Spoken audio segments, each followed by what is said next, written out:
Hello, and welcome to What's Pissing You Off Wednesday.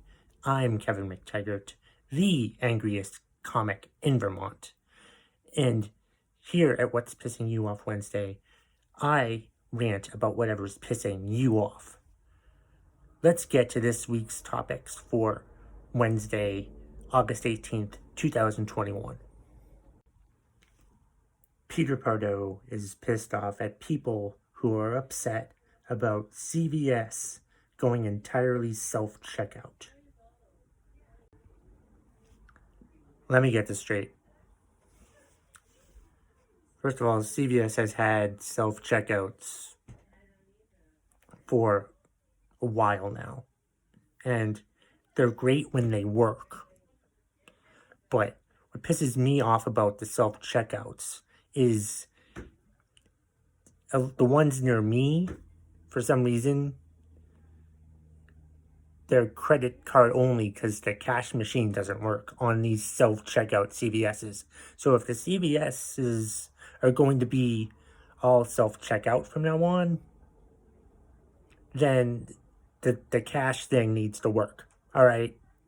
I'm in favor of CVS going completely self-checkout. I'm in favor of all supermarkets, retail stores, Walmarts, Targets going self-checkouts. All right. The cashier is a dying position. The cashier is a dinosaur of a position. We shouldn't need cashiers anymore. It's called progress, okay? I would not be surprised if everything at stores is going to be self-checkout from now on.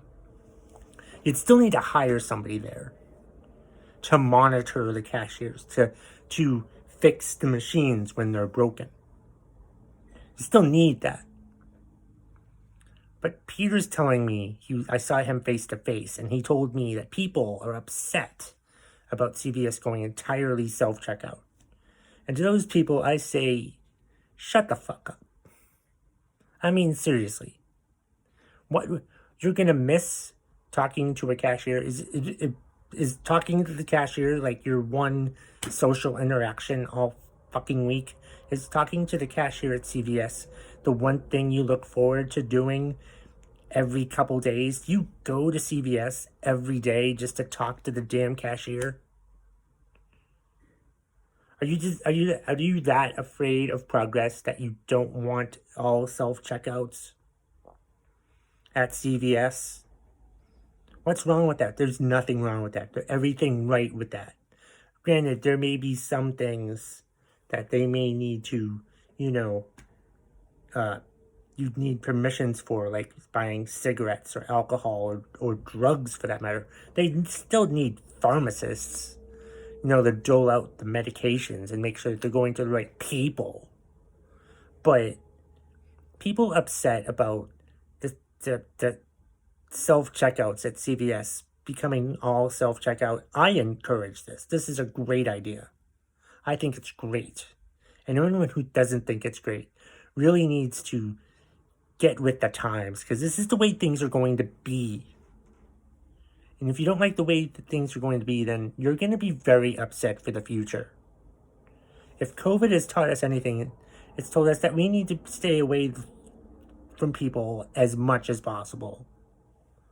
So if you're upset about the self-checkouts at CVS, you're going to be really upset in a couple years when everything is self-checkout. I mean, people upset about the self-checkouts at CVS. I'm like, oh my God, seriously? You're upset about what? Why are you upset about it? I don't understand. There's nothing to be upset about this. It's great. Well, I hate talking to the cashier anywhere, really. Maybe if it's someone I know, I don't know. But I despise the conversation with the cashier. Whenever I go to a store, I do the self-checkout because I don't want to talk to anyone. I don't. I want to ring up my items and get the hell out. I don't want to go there and have the cashier examine all of my items. I've had some be judgmental about what I'm buying. And it's none of their damn business what I'm buying at the damn store. So If they're going to switch, if CVS is going to switch to all self-checkouts, I think that's great. I think it's great. And I'm sorry if you don't like it. Actually, I'm not sorry if you don't like it, because you just need to shut up. It's just stupid. Stop being whiny. Oh my god, progress. Oh, whatever. People are stupid. Kristen Lang is pissed off about the oppressive heat. Yes, the oppressive heat. It does suck. I hate it. It's like you go outside and you're automatically sweaty. You know, it's like you can't go outside because it's so damn hot outside. Because you go outside and there's already like a force field of humidity that's like making you go slower, already ruining your damn mood. It's horrible. It's awful. You don't want to go outside, but then again, if you're inside, you probably don't have air conditioning anyway. Like my room doesn't have air conditioning. I have to resort to fans, which makes sleeping at night a lot of fun, but not fun. I'm telling you, like, climate change is such a bad thing that they're going to have to install air conditioning into all houses. That's one thing that's going to have to happen with climate change. We're going to have to, like, add air conditioning to houses all across the nation, all across the world for that matter. Because I know they have, in New England, there's a lot of houses that don't have central air. So, like, central air better come to Vermont and New Hampshire, because I would need to buy a place with central air or something like that. I don't want to have to buy an air conditioning. It's a pain in the ass to buy an air conditioner and then to install it in the window, because you're probably not going to install it properly anyway. It's just awful. Like, it's installing an air conditioner is the one thing I hate about the summertime. I love the summertime. I love the hot weather. I do. I love it. I hate the wintertime. I hate the really cold weather in the wintertime. But like the oppressive heat is such a pain in the ass. It's just obliterating, and it's just so awful to deal with. It's unbelievable. And it's awful, and it's just such a pain in the ass. And it's going to get worse and worse as climate change becomes worse and worse and worse. Never used to be this oppressive of heat before. There never used to be wildfires all over the West Coast. I think it was last week when I was talking about that person that was complaining about fire season changing meanings. It's another reason for climate change. And another sign that climate change happens is the fact that the heat gets more and more oppressive every damn year. Leslie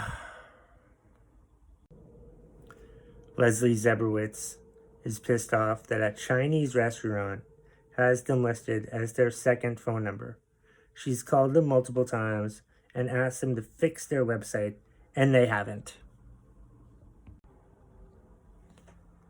Yeah, that's just bad business on the Chinese restaurant's part. Like, clearly, you have the wrong number on your website. And clearly, you don't care that much that you're losing money by having the wrong number on your website. Think about how much money they've lost just because they have the wrong number on a website. It's stupid. They don't realize how much business they've probably lost when someone calls that number and ends up talking to someone's house, and it's not that house. So they probably give up and don't call the actual main number. That's annoying right there. Plus, like, it has to be annoying for the person at the house to, like, answer the phone and be like, yeah, I'd like a special, the number 3, the number 15 with the poo-poo platter and all that stuff. And they're just like, this isn't the Chinese restaurant. Like, oh. Yeah, that's a pain in the ass. And the fact that that Leslie has called this place and let them know about the problem, and they haven't fixed the problem. You haven't fixed the problem. You're idiots for not fixing this problem. You're aware of the problem. You're aware that the phone number is wrong, yet you do nothing about it. Think about how much money you're losing by having this number be wrong, and then maybe you'll change it. Leslie, show this video to them. Joseph John is pissed off at a house on my street has been abandoned for a decade. It is now listed for $550,000. What? An abandoned house that's been abandoned for a decade is now listed on the market at $550,000. Is there gold in the house, under the house? Is there like a secret chamber under the house? Does Batman live under the house? Why that? What $550,000? How many acres is it on? I mean, Jesus Christ! I know that like It and It Chapter 2 were very well received movies, but to buy abandoned houses just because of the It movies doesn't make any fucking sense. What does it say about the real estate market when an abandoned house for a decade is listed at $550,000? What does it say when an abandoned house is listed at over $500,000? Really? That's where we're at right now? That's where we're at? Abandoned houses make $500,000? Well, start selling your house. If you have an unabandoned house, think how much money you'd be able to make over this abandoned house. My God. What the hell? Sell, sell, sell. It's a seller's market, obviously, when an abandoned house for over a decade is worth over $500,000. My God. There better be gold underneath that fucking house. There better be something in that house that they're not necessarily advertising. It's a fixer-upper. Oh, whatever. It's a damn fixer-upper if it's been abandoned for 10 years. 10 years it's been abandoned.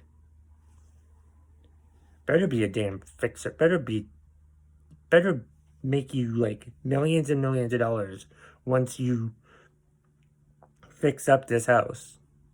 I know nothing about flipping, so I really don't know what the hell this means, but I mean, seriously. How ridiculous is that an abandoned house? I know nothing about real estate. And obviously the person who listed this abandoned house at over $500,000, it's just crazy. I need an update on this, Joseph.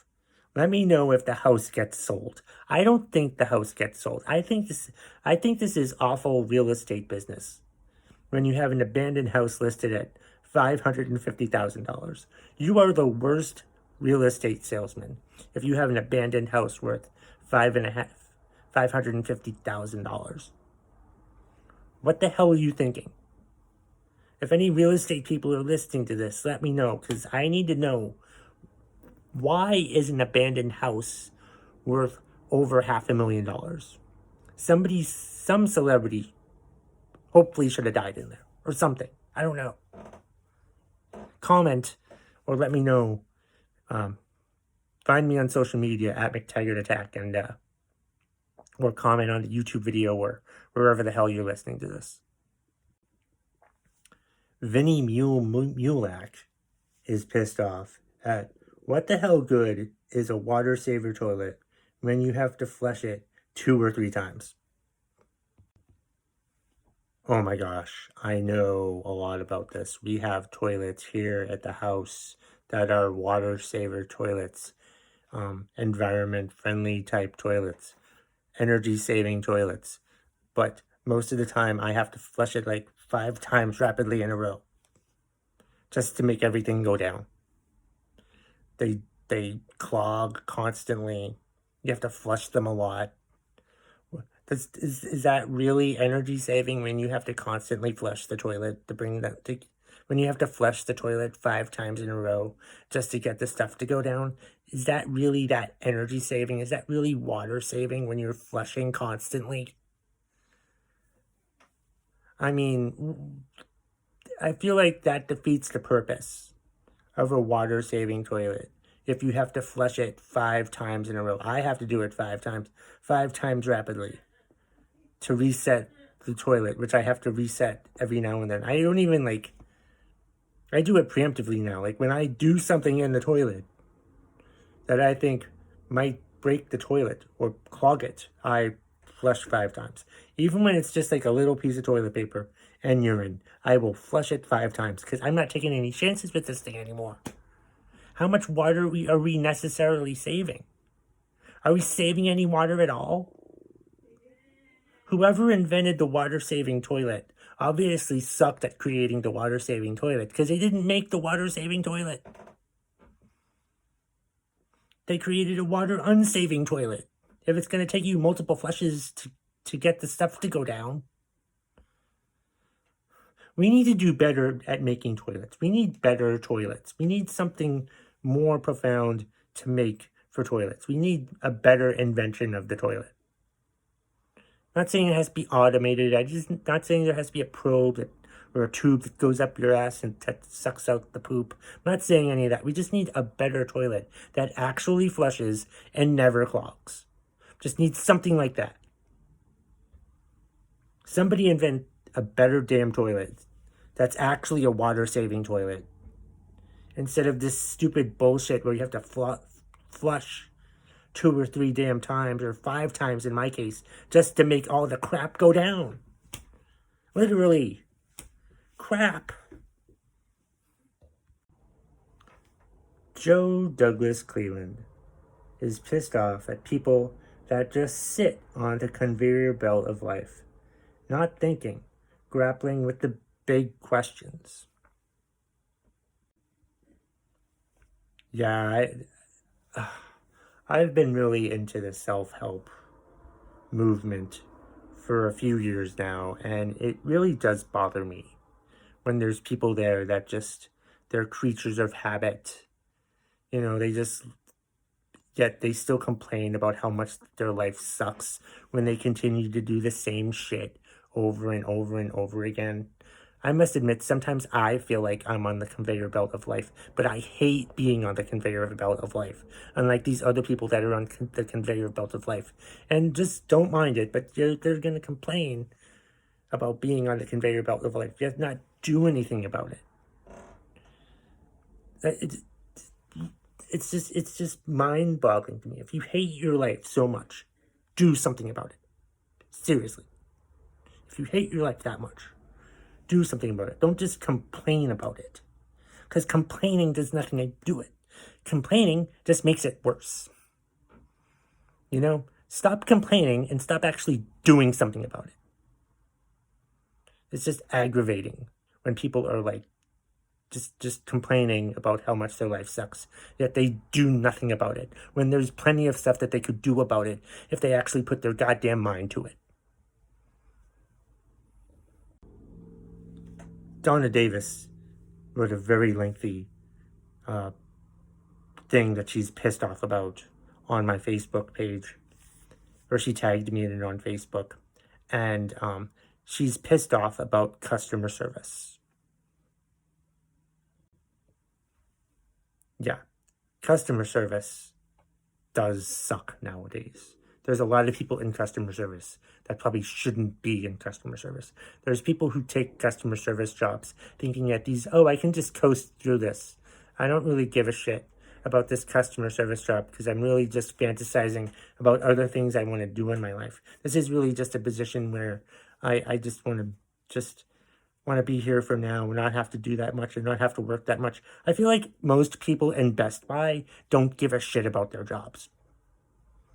Or, because I can go into a Best Buy and never be asked, may I help you? By anyone, ever. And I'm sure that's the case at a bunch of other damn stores too. They don't give a shit about wanting to actually help you. They just care about getting paid. A lot of them are just lazy and just stand around and talk to each other instead of trying to help the customers. It's customer service, not customer avoidance. I mean, Jesus Christ, what the hell is wrong with people? If you're going to take a customer service job, understand that it's a customer service job. You're there to service the customers. You're there to help the customers. What you're supposed to do is actually the job title that you have. You work in customer service. You need to help the customers, not avoid the customers, not ignore the customers. Help the customers. Don't be a lazy piece of shit and not help the customers. They're the customers. They're here to buy things or anything, really. Like, it doesn't even have to be coming into a store. It can be like, asking a question through an email. And if you don't respond to an email, if you're too lazy to respond to the email, they're never going to want to do service with you again. If you come into a store and want to buy something, but no one helps you buy anything, you never go in there again. We need to hire more people that actually want to do customer service, but I don't know if there's actually anybody out there who actually wants to do customer service. It's a damn shame. I'm sure there are plenty of people out there in the world that want to do a customer service job, but they can't get it because all these other pathetic, lazy piece of shit losers took the jobs, so they have to go do something else. I mean, there's several. I'm convinced there's a lot of people out there who want to help people, but they can't help people because these other lazy piece of shits have taken their jobs. All because, they want to do it for the money. But some people actually want to do customer service to do customer service. People are fucking stupid. All right, that's the end of this week's What's Pissing You Off Wednesday for August 18th, 2021. I hope you enjoyed it. If you want to contribute, I've listed ways that you can contribute in the description of this podcast episode or YouTube video, however you listen to it or watched it. I don't care which way you did it, but I'm appreciative of whoever watched it and listened to it. And happy What's Pissing You Off Wednesday, everybody.